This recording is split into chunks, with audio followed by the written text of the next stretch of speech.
नमस्ते ओं गम गणपतये नमः स्वर्णलक्ष्मी नमस्ते अस्तु परब्रह्म स्वरूपिणी राज्यं देहि धनं देहि सर्वकामांच देहि मे స్వర్ణలక్ష్మి అమ్మవారు ప్రతి ఒక్కరికి చక్కగా బ్రహ్మ జ్ఞానాన్ని ఇవ్వాలని తద్వారా ప్రతి ఒక్కళ్ళు చక్కగా నవ్వుతూ హ్యాపీగా ప్రతి దాన్ని ఎంజాయ్ చేసే విధంగా ఉండాలని చెప్పేసి మనం అమ్మవారిని కోరుకుందాం. అంతేకాకుండా ప్రతి ఒక్కరికి చక్కగా రాజ్యం దేహి నాయకత్వ లక్షణాలని ఒక అధికారాన్ని పవర్ని అథారిటీని అమ్మవారు ఇవ్వాలని, అలానే ధనం దేహి ప్రతి ఒక్కళ్ళకి విపరీతమైన ధనం ఇవ్వాలని, ఎక్కడుంటే అక్కడ ధనం ఉండాలని, ఆఫీసుల్లోనూ బ్యాంకుల్లోనూ ఇళ్లల్లోనూ ధనం శుభ్రంగా నింపుకొని ఉండాలని చెప్పేసి, అంతేకాకుండా సర్వకామార్థ సిద్ధి అనుకున్న పనులన్నీ అనుకున్న విధంగా అమ్మవారి ఇమ్మీడియట్లుగా నెరవేర్చే విధంగా మన అందరినీ ఆశీర్వదించాలని, అందరూ చక్కగా ఉండాలని చెప్పేసి అమ్మవారికి నమస్కారం చేసుకుంటూ, దానికి ముందుగా గణపతిని మనకి ధనాకర్షణ శక్తిని ప్రతి ఒక్కరికి ఇవ్వాలని చెప్పేసి మనం కోరుకుందాం. ఈరోజు టాపిక్ మనం చూసుకుంటే గురువు మారుతూ ఉన్నారు. ఎప్పుడు మారుతూ ఉన్నారు? జూన్ 2వ తారీఖున గురువు మారుతూ ఉన్నారు. అయితే ఏంటి, నాకు లాభం ఏంటి, గురువు మారితే ఏంటి? గురువు వచ్చేటప్పటికి 5 రకాల 6 రకాల ముఖ్యమైన పనులు చేస్తూ ఉంటారు. గురువు చాలా రకాల పనులు చేస్తుంటారు. ముఖ్యమైనవి మన ఇండివిజువల్ లైఫ్లో మనకి ప్రభావం చూపించేది ఫస్ట్ వచ్చేటప్పటికి ధన సంపాదనలో ఐశ్వర్యం కావాలంటే గురువు యొక్క అనుగ్రహం మనకు ఉండాలి. రెండోది సంతానం, పిల్లలు చక్కగా ఉండాలి, వాళ్ళు చదువుకోవాలంటే గురువు యొక్క అనుగ్రహం మనకు ఉండాలి. తర్వాత మనకి జ్ఞానం, అద్భుతమైన జ్ఞానం మనకు ఉండాలి. ఓకే, మనం చేసేది మంచినా చెడునా దాని గురించి లోతైన అవగాహన ఉండాలి. మనం చదువుకున్న జ్ఞానం మనకు ఉపయోగపడాలంటే గురువు యొక్క కృప మనకు ఉండాలి. అంతేకాకుండా ధర్మచింతన, మనం ఫాలో అయ్యేది కరెక్ట్ మార్గంలో ఉన్నామా, లేదంటే సన్మార్గంలో ఉన్నామా, లేదంటే తెలవకుండా వేరే మార్గంలో ఉన్నామా, రాంగ్ గైడెన్స్లో ఉన్నామా, రాంగ్ ఇన్ఫ్లుయెన్స్తో ఉన్నామా, ఇలాంటి యొక్క అన్ని విషయాలు మనకి గురువు ద్వారానే తెలుస్తుంది. ధర్మచింతన అంటారు. అంతేకాకుండా దైవభక్తి, టీచింగ్, ఇలా రకరకాల విషయాల్లో బంగారం, జ్యువెలరీ మనకి ఎలా ఉంటుంది ఏంటి, ఇలా ముఖ్యమైన యొక్క అంశాలు ప్రతి ఒక్కళ్ళ జీవితంలో గురువు మారటం ద్వారా మనకు ప్రభావితం చేయబోతుంటుంది. ఇది అయితే ఈ గురువు మార్పులో ఇంకా 2-3 ముఖ్యమైన ఇంపార్టెంట్ పాయింట్లు తెలుసుకోవాలి. ఫస్ట్, గురువు మిథున రాశిలో నుంచి కర్కాటక రాశిలోకి మారుతూ ఉన్నారు. ప్రతి సంవత్సరం గురువు ఒక్క రాశిలో తిరుగుతూ ఉంటారు, సంచారం చేస్తూ ఉంటారు. మిథున రాశి సక్సెస్ఫుల్గా 1 ఇయర్ అంతా కంప్లీట్ చేసుకొని ఇప్పుడు వాళ్ళు కర్కాటక రాశిలోకి వెళ్తున్నారు. అయితే కర్కాటక రాశిలోకి 12 సంవత్సరాల తర్వాత వచ్చి ఉన్నారు కాబట్టి ఈ యొక్క కర్కాటక రాశిలో గురు సంచారం చాలా ముఖ్యమైనది. ఎందుకంటే కర్కాటక రాశిలో గురువు ఉచ్చ స్థానంలో ఉన్నారు. మంచి చక్కగా ఈ సంవత్సరం అంతా పిల్లలు ఎవరు పుట్టినా కానీ వాళ్ళకి గురువు జాతకంలో వచ్చే స్థానంలో ఉండి మంచి యోగ్యతను ఇస్తూ ఉంటారని మనం చెప్పుకోవచ్చు. సో ఈ యొక్క ఉచ్చ స్థానంలో ఉన్న గురువు సంపూర్ణమైన ఫలితాన్ని, చక్కటి ఫలితాన్ని ప్రతి ఒక్కరికి ఇస్తూ ఉంటారు. అయితే వాళ్ళ యొక్క ప్రభావం 12 మనుషుల మీద ఉంటుంది. ఈ మనుషులందరూ 12 రకాల రాశులుగా విభజించడం జరిగింది. కొన్ని రాశులకి, చాలా వరకు రాశులకి అనుకూలంగాను, కొన్ని రాశులకు ప్రతికూలంగాను, కొన్ని రాశులకి సామాన్యంగాను ఉండే అవకాశం ఉంటుంది.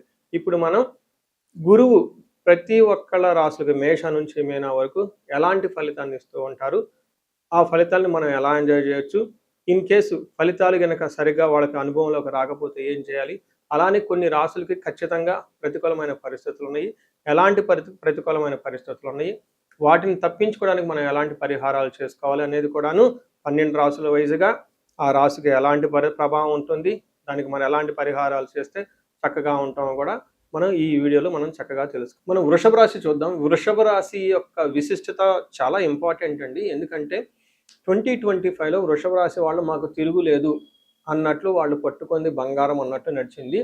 దానికి ముఖ్య కారణము గురువు, శని 2 గ్రహాలు బాగా సపోర్ట్ ఇవ్వటం.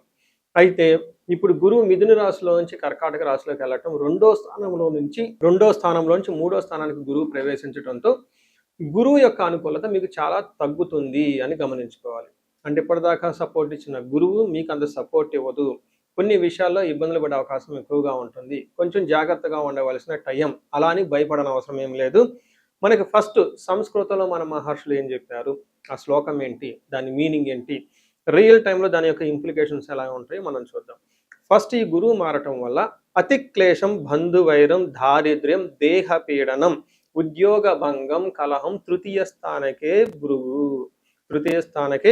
గురువు అని మనకు చెప్తూ ఉంటారు సంస్కృతంలో. దాని మీనింగ్ ఏంటంటే, ఫస్ట్ ఇది మనకి మీనింగ్ తెలుసుకుందాం. అతిక్లేశం, కొంచెం విపరీతంగా శ్రమ పడవలసి ఉంటుంది. ఇంతకుముందులాగా స్మూత్గా మీకు గురువుకి సంబంధించిన ముందుగా చెప్పుకున్న విషయాల్లో స్మూత్గా ఉండదు. అతి క్లేశం, బంధువైరం, బంధువులతో గొడవ పడే అవకాశం ఎక్కువగా ఉంటుంది. అన్నదమ్ములు కానివ్వండి, భార్య తరపున బంధువులు కానివ్వండి, పుట్టిన తరపున వాళ్ళు కానివ్వండి, బంధువులతో అనవసరమైన మనస్పర్ధలు వచ్చే అవకాశం ఎక్కువగా ఉంటుంది. దారిద్ర్యం అంటే మనకు గురువు ధనాన్ని ఫ్లోగా ఇస్తూ ఉంటాడు కాబట్టి ధన ప్రవాహం ఇంతకు ముందులాగా మీకు అనుకూలంగా ఉండదు. ధనానికి ఇబ్బంది పడుతూ ఉంటారు. దేహ పీడనం, కొంచెం శారీరకంగా అలసట ఉండే అవకాశం ఎక్కువగా ఉంటుంది.